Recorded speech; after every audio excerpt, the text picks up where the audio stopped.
Welcome to Inside Boulder News. I'm Ashley Prill.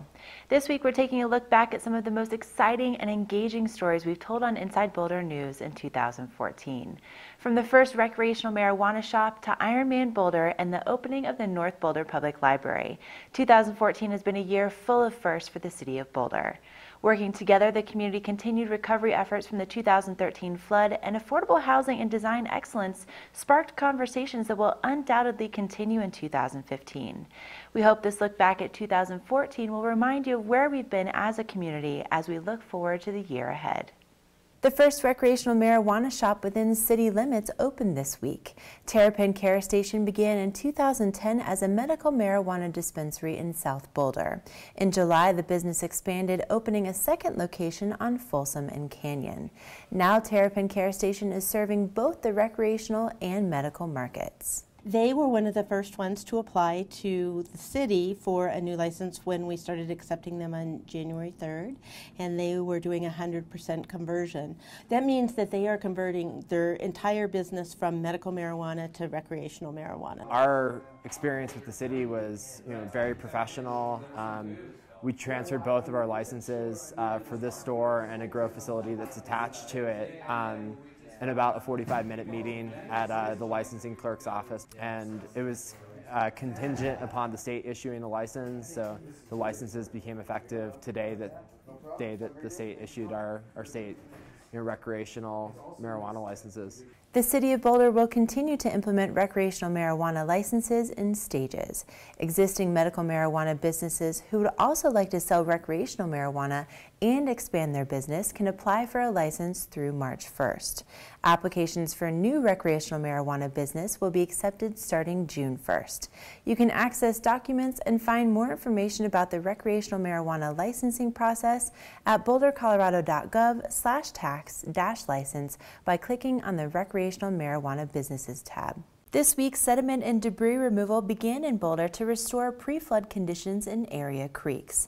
The removal efforts are focused on city-owned properties, including 14 drainageways and Boulder Creek. Our concern is that if we don't remove this sediment, that the conveyance capacity of the drainageway will be reduced, and so when we have runoff or if we have a storm event, a minor storm event, it'll cause flooding again. Crews and surveyors are using topographic maps from before the flood to ensure elevations are restored. We have a monitor on site who is taking survey information and also monitoring the quantity of material that's being removed from the site so that we could get hopefully reimbursed by FEMA. So each truckload is being monitored. They're going to have a tower here and they'll look into the truck and make sure it's full, and then every truckload that's taken out, we pay per cubic yard. At the same time the city is tackling these projects, CDOT and the Urban Drainage and Flood Control District will be working on their own sediment and debris removal. As you're probably aware, a lot of these drainageways go along bike paths, multi-use paths, so people need to just know that they might be asked to stop when trucks are crossing the path. The contractor is required to have traffic control on the roads as well as the bike paths, but the public should just be aware that these projects are happening. Initial sediment removal work for the city is expected to be done by May. You can follow the cleanup and learn more about flood repair efforts at boulderfloodinfo.net. Last weekend, the North Boulder community celebrated the opening of a new corner library with an official ribbon cutting ceremony and mini street fair. Until now, the closest library to North Boulder residents has been the main branch downtown. The 570 square foot space offers access to popular materials, children's books, Wi-Fi, public access computers, materials return, and pickup for items on hold. It's been so long in coming to provide services for North Boulder that it's just such an exciting day, and it's taken a community coming together and helping the library not only get the space and have the community engaged, but in helping us decide what services to provide here. And it's such a small space that it's going to be an ongoing relationship of having the community and the local businesses and just seeing what we can do in this little corner library. But it's just a wonderful step in the process, and we're so excited to open it today. Everybody say books! Actually, the North Boulder branch library was in the master plan since the mid-'80s. So it's been a concept for a long time, and now it's a reality. But it was really put into place in 1995 as part of the North Boulder Sub-Community Plan. So it's only been 19 years. Sometimes you just have to stay focused, and it takes a little bit longer to get some things, but it's definitely worth the wait. Information about the Nobo Corner Library hours, location, and parking is available online at boulderlibrary.org. Floodwaters last year caused a lot of damage around the city, but signs of the devastation are hard to find at the 13th Street Boulder Farmers Market.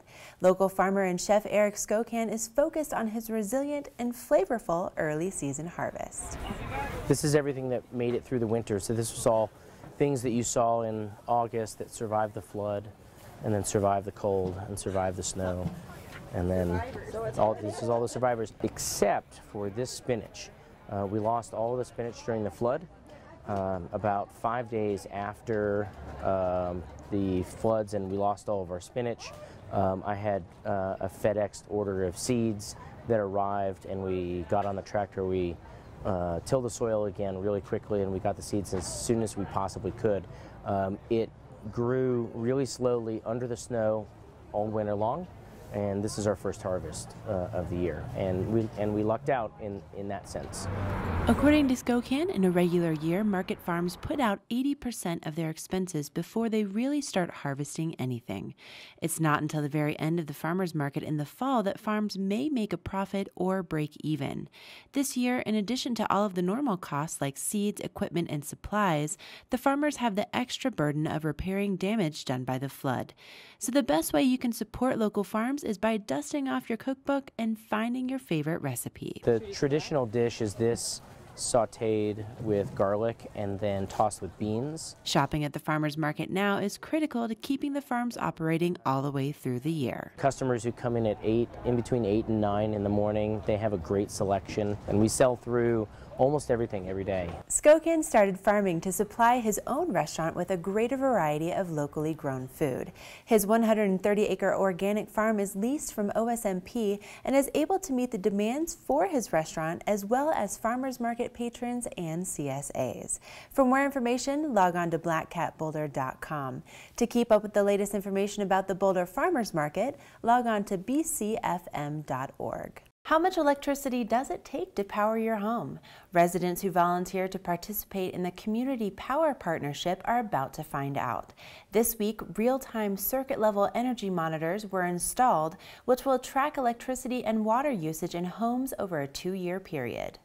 Certainly with my power usage, I'm sort of obsessed with getting my bills down, what I can change, how to monitor it. I work at home, and so it's nice to know during the day what you're using, what you're not using, what's peaking, things like that.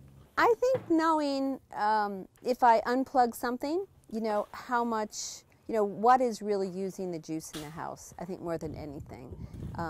That's probably what I'm going to enjoy. I don't know what it all offers me at this point, so that's my best answer. The Newlands and Kings Ridge Noble Park neighborhoods were chosen for the project because of their diverse locations, housing types, housing ages, family sizes, and income levels. While the city will get aggregate data, individual consumers' information and energy usage will be kept confidential. The program is being administered by the Pecan Street Research Institute out of Austin, Texas. A new temporary public art project came to life this week at 1301 Arapahoe Avenue. The mural titled Bot Stories Boulder by artist Gary Hirsch was inspired by tiny robots Hirsch has been making for the past 4 years. This one is a joy bot. It's programmed to give you joy.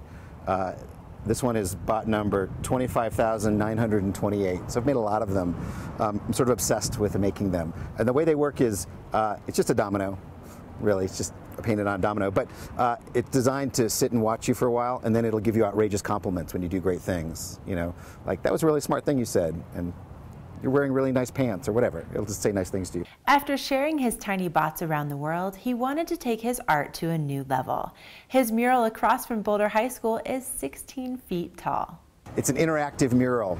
The idea is that after these things go up, each robot's going to have a different question on it. What brings you joy? What do you need help with? What's your dream? Who do you love? And I'm really, really curious to make art that sort of continues after it's made, where audiences kind of keep the story going, hence bot stories.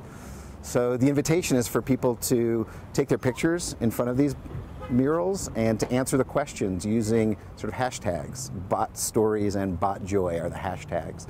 So their pictures and their answers can live on. The mural will be finished by May 3rd and is expected to stay up for about a year.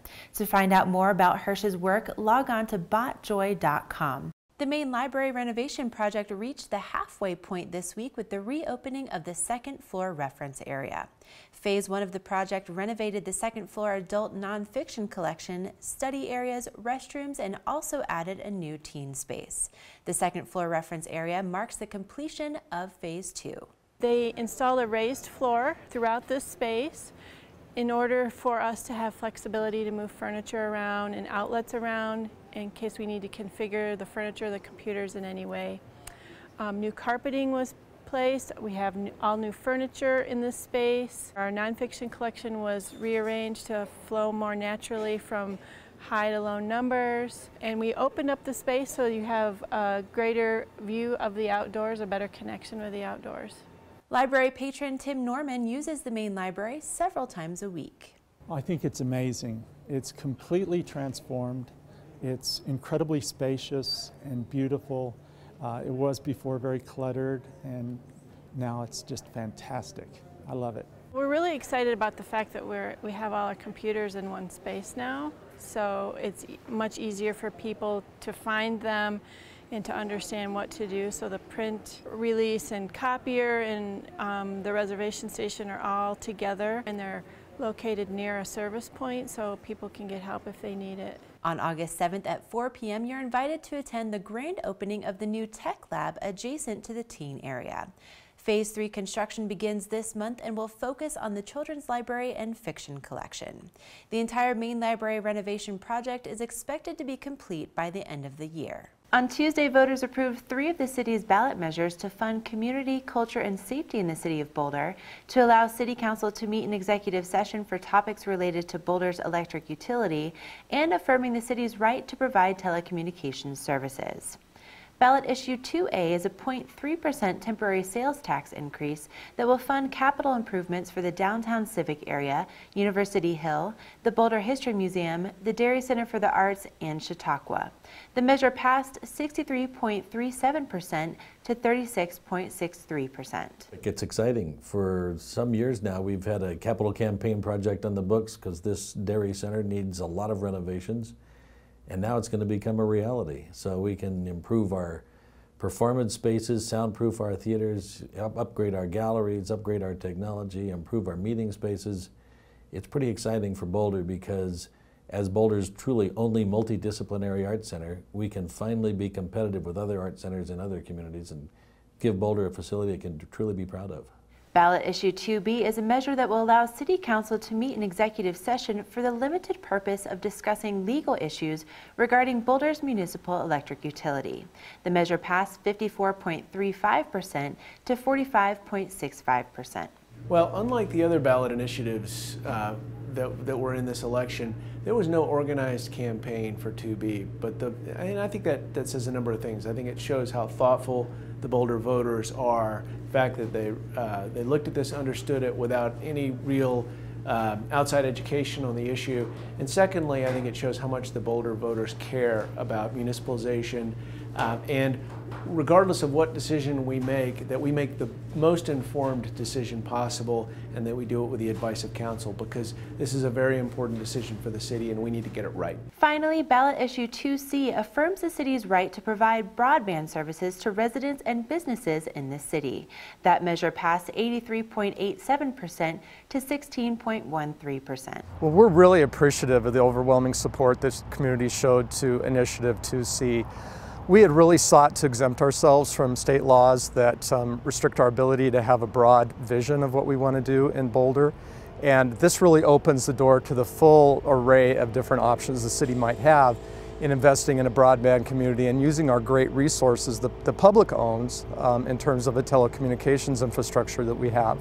It also opens the opportunity for us to start a dialogue with our council and community on the vision and the plan. and even provides us the ability to look more short term at the possibility of, for example, providing Wi-Fi services that better enhance our public spaces, much as we do in the library. For additional election result information, visit bouldercounty.org/elections.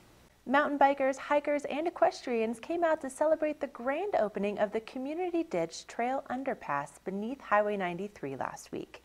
Before the underpass was constructed, trail users would cross Highway 93 during breaks in traffic. People are really appreciative that it's been done. It was a collaborative effort between us, the city, the county, and CDOT.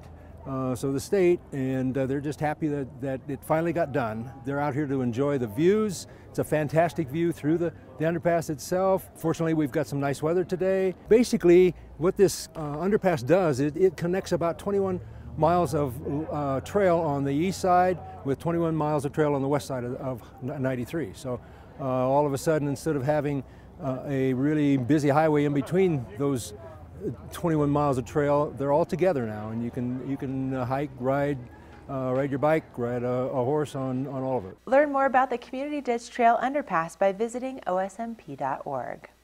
What makes for good design in a city like Boulder? On Wednesday night, the community packed into the Boulder Museum of Contemporary Art to join the conversation about design excellence. Victor Dover, a renowned town planner and urban designer, led the discussion about what's working and what's not in current design policies. The biggest success that immediately is noticeable to any outsider who arrives in Boulder is the success through historic preservation.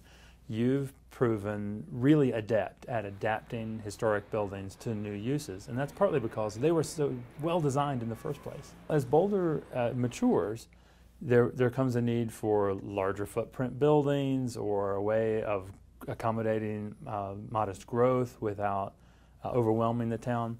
And that means that the new pieces that have to be fit in might be a little larger than the smallest buildings from the distant past. And so it takes a different design grammar, a different kind of architecture, and a different level of attention to how buildings relate to the street. Dover encouraged the city to stay tuned into what makes our city unique and the kind of places people feel most drawn to. Well, the most important strategy is to listen to one another and to look hard, to do a lot of observation at the buildings that people feel good about and that they continue to come back to, those addresses that stay better and better with every year. You have to do a lot of listening to each other and listening to the land and listening to the historic buildings. And that's the most important thing, because the design strategies that work best for Boulder are Boulder strategies, not necessarily ones that someone tried in Phoenix or in Atlanta. In addition to the community conversation, Dover also met with the Design Advisory Board, Planning Board, and City Council this week. The feedback from these discussions will aid in providing direction for the city's coordinated planning efforts. For more information about the Design Excellence Initiative and to sign up for email updates, visit boulderdesignexcellence.com. Last September, Boulder was devastated to discover the emerald ash borer within city limits. Emerald ash borer is a highly destructive invasive pest responsible for the death of millions of ash trees across the United States. Its larval stage actually tunnels underneath the bark and disrupts the vascular system and eventually kills the tree.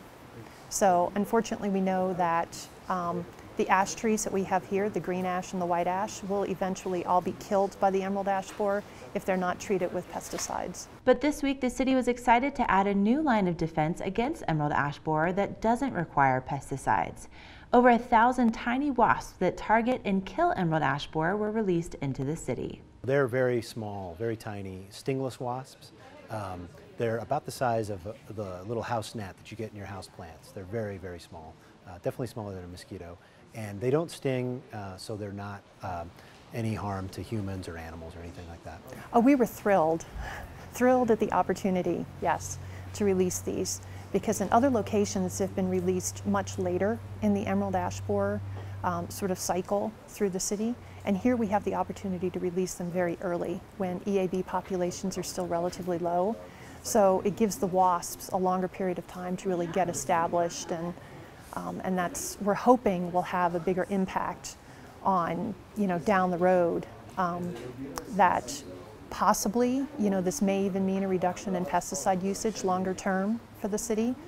that if these biological controls can really get established, that it can start controlling emerald ash borer. For right now, the biggest thing we want is to make sure that they establish. So what we'll do is we'll release them, and then in the next coming years, we will monitor and see if we can find the wasps around. We'll put out traps. We might take a branch sample and peel it and see if we can find the wasps.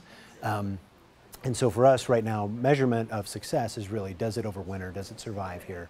And then long-term, biological control is something that really takes a lot of patience, because you're trying to get some sort of ecological balance between the prey, which is the emerald ash borer, which is eating ash trees, and its parasitoid, which is feeding on it. And so you kind of want to get that balance, and that might take 5-10 years. It could take a long time.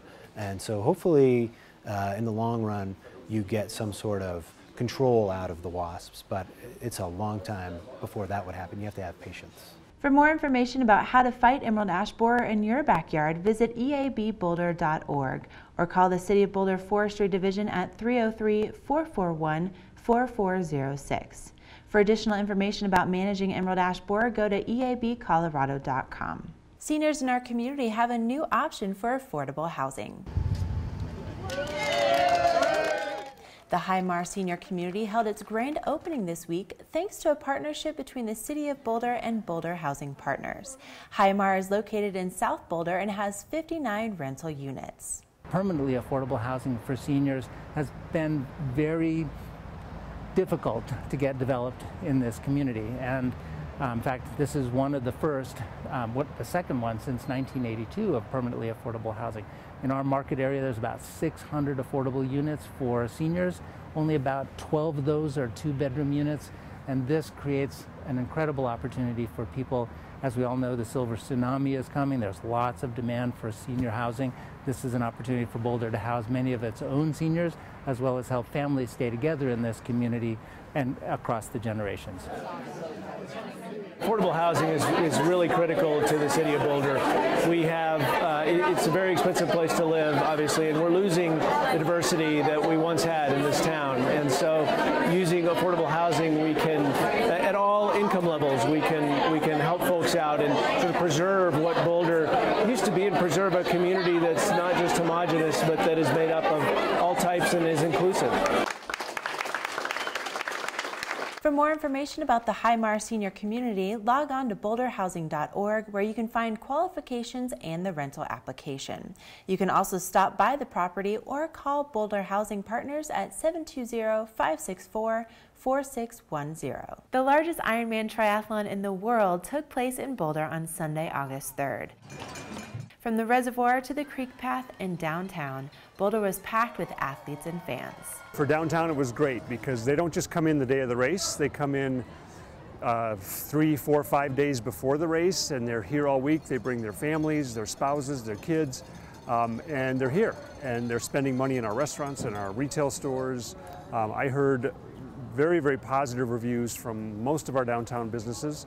And I even got positive reviews from restaurants as far away as Table Mesa and North Broadway, who said that they were just busy, busy, busy all week with Ironman athletes and families. So it was, I think, not just for downtown, but for all of Boulder, it was just a wonderful event. I think it was a great representation of Boulder. I think Boulder is a very athlete-friendly town, and we also know that athletes have families and children, and so you got to see everyone, including grandmothers and grandfathers and siblings, come in to actually be part of that experience with the athlete. And I think it really showed off the fact that Boulder, it really represents a very wholesome, organic community that really enjoys having fun together. I'm very proud of what we've actually accomplished. There's definitely a lot of work behind the scenes that no one will ever know about, and that's the best part, that no one ever sees that. But as a city, I think we actually stepped up and did a great job. To see the results of the race or watch more footage from the event, log on to ironman.com/Boulder. Thank you for watching our year in review on Inside Boulder News. We'll be back Friday, January 9th to kick off 2015 with a brand new show. In the meantime, stay in touch with us on Facebook and Twitter by submitting news tips and questions. You can also sign up to receive video updates right in your inbox. Just go to boulderchannel8.com and click on subscribe.